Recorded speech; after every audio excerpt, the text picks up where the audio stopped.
कौन बना दोस्तों? उमर खलीफा। याद रखना उमर खलीफा बड़ा इंपॉर्टेंट खलीफा है, क्वेश्चन आता है।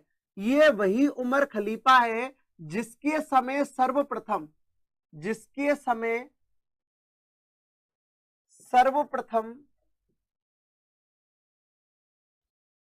भारत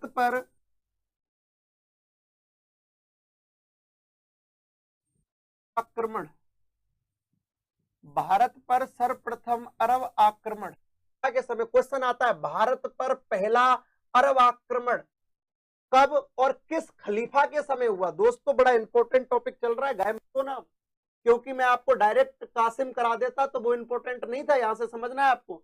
उमर खलीफा जिसके समय सर्वप्रथम भारत पर अरब आक्रमण हुआ 636 ईस्वी में हुआ, थाने में यही आता है कि भारत पर सर्वप्रथम अरब आक्रमण 636 में किस समय हुआ? तो आंसर रहेगा दोस्तों उमर खलीफा। इसके बाद अपन बात करें दोस्तों, कुछ खलीफाओं की बात कर लेते हैं।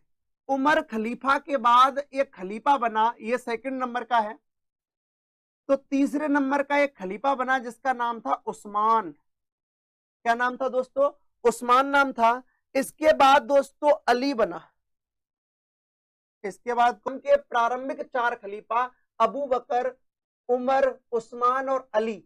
इसमें आप लोग याद रखना पहला और सेकंड क्वेश्चन याद रखना कि भारत में सर्वप्रथम जो अरब आक्रमण हुआ वो किसके समय हुआ? तो वो किसके समय हुआ दोस्तों? उमर खलीफा के समय हुआ।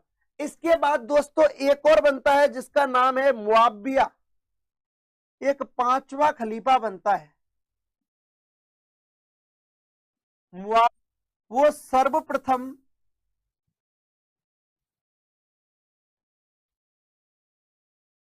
खलीफा पद, यानी कि उसके समय से खलीफा पद क्या हुआ? वंशानुगत हुआ। और यहां से थोड़ा अरब आक्रमणों की स्पीड में। तो एक बार आप यहां तक स्क्रीनशॉट ले लीजिए और थोड़ा फिर आगे बढ़ते हैं। दोस्तों बात है 8वीं शताब्दी की या 8वीं सदी की। मोस्ट इंपोर्टेंट कासिम के आक्रमण की घड़ी। तो दोस्तों यहां से देखें, आप लगातार बने रहे, बारिश का टाइम चल रहा है बिल्कुल। इससे देखिए दोस्तों 8वीं सदी की अपन बात कर रहे हैं, आवाज बढ़िया आ रही है, कोई दिक्कत नहीं है। 8वीं सदी की अपन बात कर, वाहिद अली। और उस समय दोस्तों जो इराक का शासक था, क्योंकि याद रखना खलीफा इस समय कहां पर आ चुका है? बगदाद आ चुका है। बगदाद आ चुका है, खलीफा आ चुका है दोस्तों, बगदाद में है। और इस समय दोस्तों इस इराक का शासक था, इराक का जो शासक था, ढंग से समझना दोस्तों, ये बड़ा ही इंपॉर्टेंट पॉइंट है। शासक था मंसूर हजाज। कौन था दोस्तों? मंसूर हजाज। ढंग से देखना आप दोस्तों, इसको वॉइस प्रॉब्लम नहीं है, एकदम सही है। 8वीं सदी की बात कर रहे हैं दोस्तों। खलीफा बना वाहिद अली जो कि बगदाद में है, और इस समय इराक का शासक था मंसूर हजाज। तो हुआ क्या था, ये जगह है श्रीलंका, ये जगह है दोस्तों श्रीलंका। श्रीलंका से एक गिफ्ट आता है उपहार के लिए, भेंट आती है, उपहार आता है, गिफ्ट आता है, किसके लिए? खलीफा के लिए। उपहार भेजा, श्रीलंका से उपहार भेजा गया है वाहिद अली के लिए। समझ लेना दोस्तों इसको ढंग से, ठीक है। श्रीलंका से कोई उपहार भेजा गया है, किसके लिए भेजा गया है? वाहिद अली खलीफा के लिए। और वो जो उपहार आ रहा है वो वर्तमान के पाकिस्तान, प्राचीन भारत में होकर आ रहा है, और वो जगह है देवल। और इस उपहार को लूट लिया गया, उपहार को लूट लिया गया देवल नामक स्थान पर। कौन से स्थान पर? देवल स्थान पर। और ये जो देवल नामक स्थान है वो कहां पर पड़ता है? सिंध में। और सिंध वर्तमान में कहां है? पाकिस्तान में, भारत का हिस्सा था पहले। देवल नामक स्थान पर, जो कि सिंध पाकिस्तान में है वर्तमान में, यहां पर लूट लिया गया किसको, इस उपहार को, जो कि श्रीलंका से किसके लिए भेजा गया है, वाहिद अली के लिए। इस बात का पता चला दोस्तों वहां के शासक मंसूर हजाज को। किसको पता चला दोस्तों, मंसूर हजाज को पता चला। मंसूर हजाज ने किसके पास आदमी भेजा, सिंध भेजा। और सिंध का उस समय यहाँ का एक राजा हुआ करता था जिसका नाम था दाहिर। क्या नाम था दोस्तों, दाहिर। ब्राह्मण वंशीय शासक दाहिर था। कौन था दोस्तों, दाहिर था। और ये जो दाहिर के पास व्यक्ति भेजा मंसूर हजाज ने कि या तो आप हट जाना दो क्योंकि आपकी सीमा में से खलीफा का उपहार लूटा गया है, और आप उन पर क्या करो, कार्यवाही करो। दाहिर बोला पागल थोड़ी हूं, काय को करूं भाई, तेरे पे दादागिरी है क्या, ना कर रहा हूं। नहीं किया उसने। अब उसने नहीं किया यानी कि हट जाने के लिए मना कर दिया। किससे, मंसूर हजाज से। बेइज्जती हो गई किसकी, मंसूर हजाज की। मंसूर हजाज बोला, मंसूर हजाज को युद्ध की अनुमति, आक्रमण की अनुमति दे दी। आक्रमण की अनुमति, आक्रमण की अनुमति दी किसने, वाहिद अली ने। यानी कि खलीफा से परमिशन लेनी पड़ेगी, भाई साहब आक्रमण कर लूंगा गुरुजी। उसने कहा कोई टेंशन वाली बात नहीं, तू कर दे, है ना। तो यानी कि आक्रमण की अनुमति दे दी वाहिद अली ने। किसको, मंसूर हजाज को। किस पर आक्रमण करना है, दाहिर पर। दाहिर कहां का शासक है, सिंध का। और सिंध में एक स्थान है कौन सा, देवल। देवल में उपहार लूटा गया है किसका, वाहिद अली। और वाहिद अली कौन है, खलीफा। ठीक है। इसके बाद अपन बात कर ले दोस्तों, मंसूर हजाज ने भेजे, मंसूर हजाज ने भेजे सेनापति। पहला उबैदुल्ला, दूसरा वर्दुल, तीसरा मोहम्मद। उबैदुल्ला, बर्दुल, मोहम्मद बिन कासिम 3 बार भेजे। ये दोनों भाई साहब असफल हुए। इनकी जोरदार ठुकाई की किसने, दाहिर ने। असफल रहे। अब उन्होंने जब कोई चारा नहीं बचा, अपने सबसे विश्वास पात्र 17 साल के बच्चे को, 17 साल के बालक को, जिसका नाम मोहम्मद बिन कासिम है, सेना का नेतृत्व करने के लिए भेज दिया साहब। अब सेना का नेतृत्व करने के लिए मोहम्मद बिन कासिम कहां चला गया, दाहिर के पास चला गया। सिंध जा रहा है, रास्ते में क्या क्या समस्या आएंगी, कासिम के अभियान की बात करेंगे अपन, कासिम के सिस्टम की बात करेंगे अपन। तो वहां पर चलते हैं अपन। उबैदुल्ला और बर्दुल 2 बार अभियान के लिए गए, 711 ईस्वी में गए, दोनों बार असफल रहे। और 711-12 के सत्र में ही 711-12 मोहम्मद बिन कासिम काय के लिए चला गया। 17 साल का बालक वो दाहिर पर, सिंध पर आक्रमण के लिए चला गया, जो कि दामाद था। मोहम्मद बिन कासिम दामाद है किसका, मंसूर हजाज का। याद रखना दोस्तों, ये दामाद है, दामाद किसका, मंसूर हजाज का। तो आप एक बार स्क्रीनशॉट ले लें, एक बार स्क्रीनशॉट सिंध की, सिंध।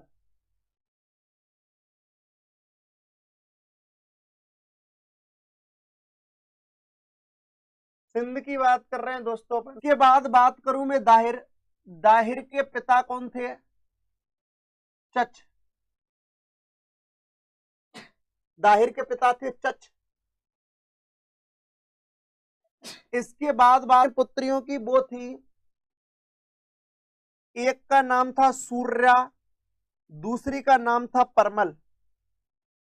सूर्या और परमल दोनों ही किसकी पुत्री थी, लाडी की, लाडी की पुत्री। इसके बाद बात करें, इनका एक पुत्र भी हुआ है दोस्तों, बिल्कुल स्क्रीन का एक पुत्र भी हुआ था जिसका नाम था जयसिंह। ब्राह्मणवाद का क्या था दोस्तों, सूबेदार था। दोस्तों लगातार लाइव बने रहे। इसके अलावा भी बात करें अपन दोस्तों, अपन ने कुछ और भी देखा। इनका एक भाई था बजहरा। के बाद भी अपन बात करें बजहरा, यानी कि ये तो पूरी फैमिली का सिस्टम है इनकी का, क्योंकि ये फैमिली बड़ा ट्विस्ट देगी। मोहम्मद बिन कासिम के मरने का क्या कारण था, वो ये फैमिली है, इसीलिए पूरा का पूरा समझाया। दोस्तों याद रखना, अपन बात कर रहे हैं कि सिंध और सिंध का उस समय शासक कौन है? दाहिर। दाहिर ब्राह्मण वंशीय शासक है जिसके पिता है चच, और चच की जीवनी है चचनामा, और चचनामा से ही पूरे के पूरे भारत पर अरब आक्रमणों की जानकारी मिलती है। पिता चच, पत्नी रानीबाई और लाड़ी, दो मैडम थी इनके, रानीबाई और लाड़ी।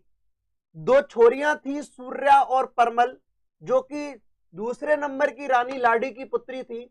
इनका एक छोरा हुआ था जयसिंह, जो कि ब्राह्मणवाद नामक जगह वहां का सूबेदार था, और इनका भाई था बजहरा। एक बार स्क्रीनशॉट ले लें, इनका भाई था बजहरा, शॉट ले लें दोस्तों सभी के सभी। और जो बजहरा है आप लिख सकते हो सिहवान नामक जगह का सूबेदार था, सिहवान का सूबेदार बजहरा। बिल्कुल स्क्रीनशॉट ले ले, और यहां से एक स्टोरी जन्म लेगी। अब क्या होगा, कैसे होगा, क्या नहीं होगा। दाहिर मारा जाएगा, दाहिर की पत्नी रानीबाई जौहर कर लेगी, तो यहीं से अपन बात करें तो के अभियान मोहम्मद बिन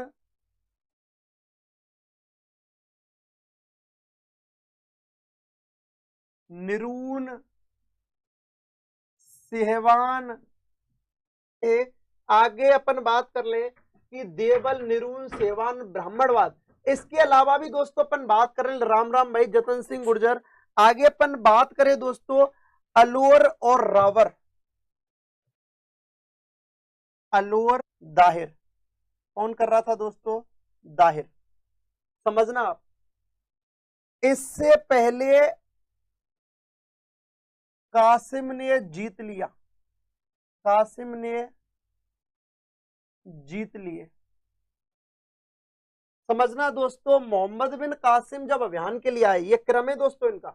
मोहम्मद बिन कासिम ने भारत में सर्वप्रथम सिंध क्षेत्र के देवल, निरून, सेवान, ब्राह्मणवाद और अलोर नामक क्षेत्रों को जीत लिया, जिसमें सेवान का जो सूबेदार था वो वजहरा नामक व्यक्ति था, जो कि दाहिर का भाई था। ब्राह्मणवाद नामक स्थान का जो सूबेदार था वो जयसिंह था, जो कि दाहिर का पुत्र था। इनको भी परास्त कर दिया किसने? कासिम ने। और अब सिंध की राजधानी अलोर तक पहुंच गया था कौन? मोहम्मद बिन कासिम। और मोहम्मद बिन कासिम ने अलोर को क्या कर लिया? जीत लिया। लगभग सिंध जीत लिया था। और अगला टास्क मोहम्मद बिन कासिम का क्या था? रावर नामक किला, रावर नामक स्थान, जहां पर कौन रहता है? दाहिर रहता है दोस्तों। क्या रहता है? दाहिर रहता है। अब दाहिर के पास एक मौका था जीतने का, क्योंकि इतने युद्ध करने के बाद मोहम्मद बिन कासिम की सेना बुरी तरीके से परेशान है, और उसके घोड़े भी क्या हो चुके हैं? चोटिल हो चुके हैं। तो यहां पर क्या होता है? युद्ध के समय दाहिर हाथी पर बैठ के जाता है। कहते हैं जब दाहिर हाथी पर बैठकर जाता है, तो यहां से मोहम्मद बिन कासिम तीर मारता है, जो तीर जाकर लगता है हाथी में, और हाथी गिरा देता है किसको? दाहिर को। अब हाथी तो बिल्कुल ऐसे हो जाता है कि इधर उधर भागने लग जाता है। सेना समझती है कि महाराज तो गए, अब महाराज घोड़े पे बैठ गए सेना के साथ। तो सेना में भी असंतोष आ जाता है, और इतने में लड़ते हुए मारा जाता है कौन? दाहिर। दाहिर युद्ध में मारा जाता है। और दाहिर की एक पत्नी थी, जो आपको मैंने बताया था, रानीबाई, पत्नी थी रानीबाई। और इनकी जो पत्नी होती है रानीबाई,